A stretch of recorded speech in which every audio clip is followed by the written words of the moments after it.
কসম ওয়াদা করে বলছি, শহীদ জিয়ার বিএনপিকে দিল্লির দাস হতে দিব না।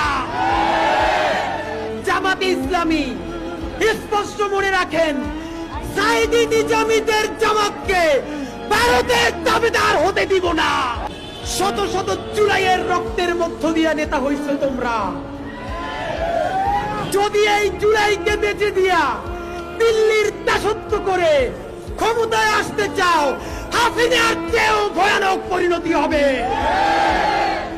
আল্লাহর কসম ওয়াদা করে বলছি, আপনার যেই সন্তান কবরে গেছে, তাদের আরো যদি 100 ভাই মাটির উপরে থাকে, সেই 100 সন্তান ইনকিলাবের কর্মীরা।